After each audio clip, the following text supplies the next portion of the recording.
Assalamualaikum warahmatullahi wabarakatuh. Rabbi zidni ilma warzuqni fahma amin ya rabbal alamin.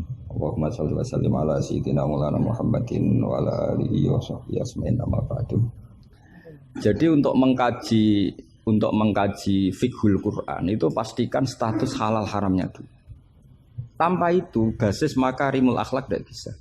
Seperti tadi, kesunatan senyum bagi seorang perempuan itu harus berbasis halal pada orang yang halal. Kalau ndak ya tadi fala takhdu'ana bil qauli fayatma alladzi fi qalbihi. Kalau istrinya Nabi saja punya aturan enggak boleh senyum-senyum baik-baik sama lelaki yang enggak jelas-jelas begitu. Apalagi yang enggak istrinya. Itu sudah tak tafsirkan. Dia tadi mbak-mbak yang senyum pada Ustadz Khairuddin mau tanya istikhadah tapi mesti GR-nya ini.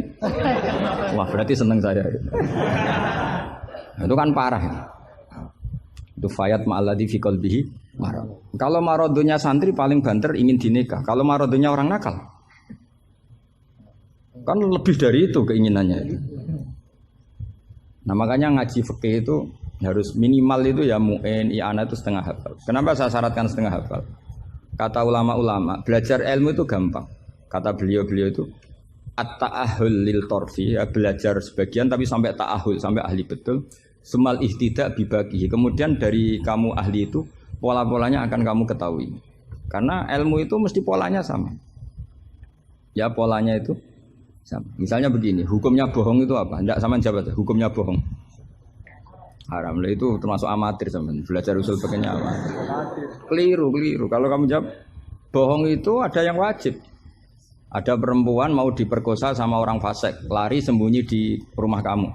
Terus orang fasik tadi tanya ke kamu, apa ada perempuan kesini? Kamu wajib bohong atau wajib jujur? Wajib bohong. Makanya ini salah asuh ini mesti dulunya. Maka kalau dalam analisis usul fikih al-kitsbu ya'tarihil ahkam al-khamsah. Dalam bohong pun ada ahkam al-khamsah. Dan itu Nabi sudah memberi isyarat. Tidak termasuk bohong orang yang mendamaikan dua kelompok. Ada sekian contoh yang bohong itu enggak dihitung dosa. Makanya hadatin ini butuh riwayat. Kalau menurut logika bohong itu haram. Tapi misalnya ada seseorang fasikoh, misalnya lonte nakal, janjian sama hidung belang. Malam ini tak booking, kamu tak bayar. Itu wajib nepati apa wajib ingkar itu, Pak? Kalau kamu bilang nepati janji itu wajib, berarti ini wajib. Maka sudah saya bilang tadi, saya bukan sama Gus Sadeli. Coba ajarkan bahwa baiknya nepati janji, baiknya senyum itu harus berbasis halal dulu. Kalau senyum yang melakukan perayu fasiko, ya jadinya haram. Nepati janji yang melakukan fasiko ya jadinya haram karena janjian untuk melakukan perzinahan misalnya. Nah, ini kamu harusnya fikihnya Mahatali harus seperti itu. Jangan nurut Pak Khairuddin ini amatir. Masalah. Masa kenal saya baru ini sudah ngatur. Ini harus sepakat yang ngatur kiai itu dosa. Wong guru saya saja jarang ngatur saya kok orang lain ngatur. Itu Mbah Mun kalau nimbali saya mesti bahak takoki nak pas nganggur konrene. Ini ndak ngundang tanggalnya, jamnya diatur. Semoga Allah mengampuni.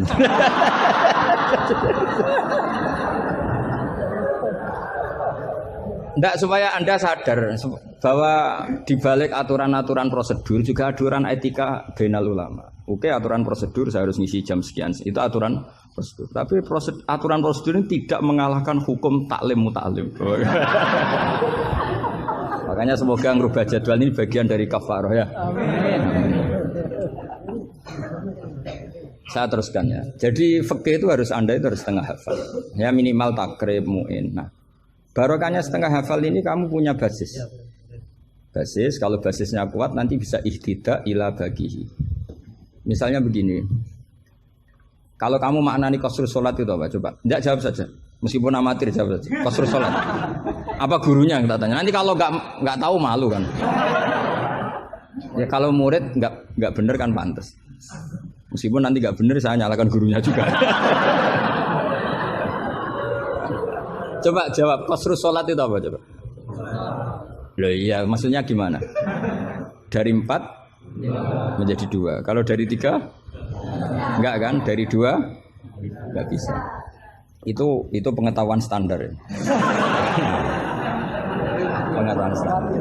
Amatir masalah. Tapi cukup lah. Cukup untuk ngelamar anak Pak Kaji itu sudah.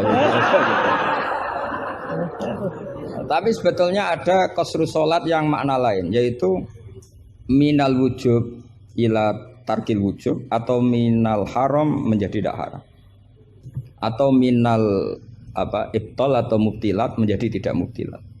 Karena ayat itu turun ketika perang. Wa idza darabtum fil ardi falaysa 'alaikum junahun an taqsuru minas sholat. Itu ulama tafsir itu ijma, dan ini Anda pasti tidak tahu. Karena gurunya aja belum tahu ini. Itu sebetulnya ayat itu bukan turun tentang rubaiyah menjadi sunaiyah. Tapi tentang hamlud dam fi sholat itu enggak boleh. Tapi gara-gara perang menjadi boleh. Bergerak salah suharokatin mutawaliyatin normalnya enggak boleh, gara-gara perang menjadi boleh. Maka di situ maknanya qasru sholat adalah minal wujub menjadi tidak wujub, minal ibtal menjadi tidak ibtal. Tapi kan kita kan dari dulu belajarnya amatiran gini. Jadi ya sudah qasru sholat pokoknya papat jadi dua. Itu sudah pinter, sudah pinter. Makanya di antara terusannya ayat itu kamu harus membawa pedang. Karena padahal membawa pedang ini kadang mulat toh bidam, pedang ini penuh dengan darah. Jadi antak suruh minas sholat tentu makna pokoknya seperti tadi 4 menjadi 2. Tapi ada makna yang justru dibawa oleh sejarah ayat itu sendiri, yaitu normalnya orang sholat tidak bawa darah tapi ditoleransi saat perang. Nggak boleh gerak, ditoleransi saat perang. Misalnya sholat, istiqbalul kiblat wajib enggak? Wajib. Tapi fi syiddatil khaufi wajib enggak? Enggak. Nah, itu ya qasru sholat namanya. Jadi qasru maknanya mencendak, memperpendek dari syarat misalnya 100 atau 10 menjadi tinggal 4. Jadi qasru itu misalnya syara itu sihati sholat 10, gara-gara syiddatul khauf menjadi 4. La minas asroh ilal arba'ah ini juga qasru. Paham tak ya? Enggak, kalau ilmu yang kelas tinggi nerangkan ustadznya. Nanti muridnya tanya ustadz. Jadi artinya apa? Kamu bisa memahami gitu tuh kalau mutabakhir bil arabiyah, karena dari awal maknanya qasru itu nyendak. Nyendak itu bisa tadi dari syarat 10 menjadi 4. Itu juga qasru. Coba dalam sholat syiddatil khaufi yang dikurting berapa coba? Yang didiskon. Bisa gerak lebih dari 3 kali. Boleh hamlun najasah, yaitu hamlut dam. Boleh tidak istiqbalul kiblat. Bahkan mungkin boleh ngomong dengan kadar yang penting untuk keselamatan orang Islam. Misalnya ada orang Abu Jahal mau bunuh Ustaz Khairuddin, kan bahaya bagi agama ini. Kalau Khairuddinnya meninggal. Terus kamu bilang, "Ya Ustaz," memperingatkan dia supaya tidak dibunuh. Nah, kalam seperti ini juga tidak membatalkan sholat. Karena tidak dianggap ajnabi. Meskipun ini sangat mufhim, bukan sekedar karena beberapa kalimat. Nah seperti ini itu namanya juga qasru sholat. Tapi kita kadang-kadang terjebak. Qasru sholat itu maknanya ya dari rubaiyah menjadi sunahnya. Tapi kalau kamu nanti ngaji tafsir, ya maksudnya yang sekelas ini ya jangan hanya tafsir Jalalain, itu enggak ada. Nanti kamu protes, Gus Pak sudah tak cari di Jalalain enggak ada. Ya mesti enggak ada. Ya minimal ya tafsir yang 10 jilid. Yang belinya saja sudah susah apalagi bacanya.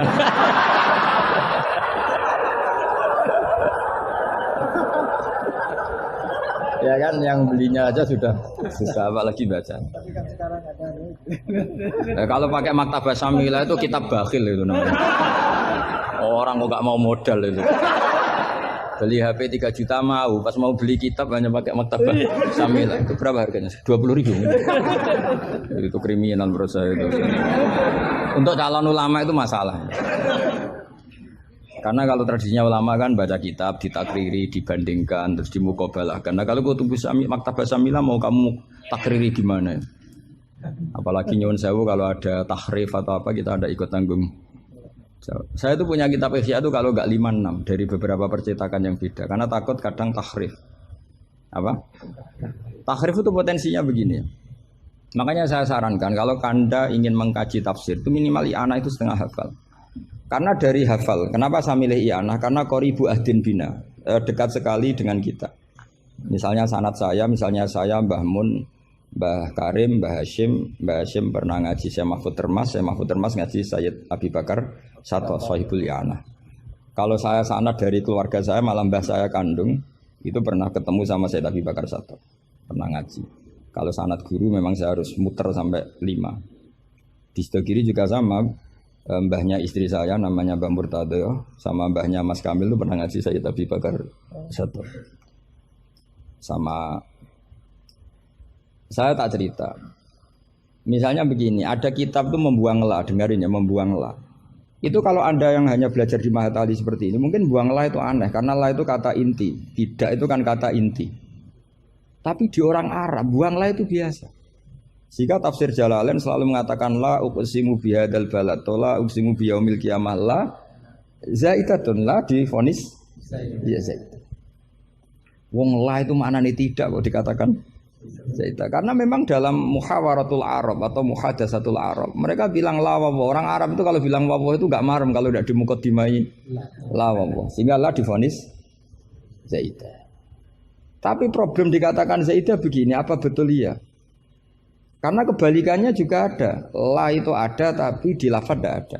Maksudnya di lafadz tidak tertera. Misalnya wa'alal ladzina yutiqunahu fidyatun ta'amu miskin. Coba kalau kamu maknani tanpa la. Orang yang mampu puasa pun enggak maknani tanpa la. Makanya tadi mukadimah saya kan kalau ingin belajar ilmu cari sisi ekstrimnya. Misalnya kalau kamu kangkang itu jelek, bayangkan kalau untuk cah jelek, tahu-tahu anak kamu jelek banget gitu. Itu kan cari sisi ekstrimnya. Itu kan tahu-tahu anak kamu nyesal punya bapak dan ibu kamu. Karena sekue pesek keriting, bojomu ya pesek keriting, semua anakmu kayak orang Afrika. Nak lanang rapo terus wedok. Itu kan kamu ikut dosa. Karena membuat generasi yang enggak laku rabi gara-gara salah. Ikut dosa. Makanya sebetulnya kalau nuruti logika cawe wedok untuk cah lanang elek agak sunat karena nolong merubah. Agak sunat sebenarnya. Tapi bisa saja cowoknya ini yang haram karena memperburuk. Karena biasanya kalau yang sahabatnya besar itu yang jadi. Karena yang wedok cantik, yang lanang jelek kan yang semangat yang lanang. Biasanya anaknya mirip bapaknya. Nah, itu masalah kan enggak. Itu kalau menurut di fikih itu logika, tapi fikih kan enggak logika juga apa? Riwayat.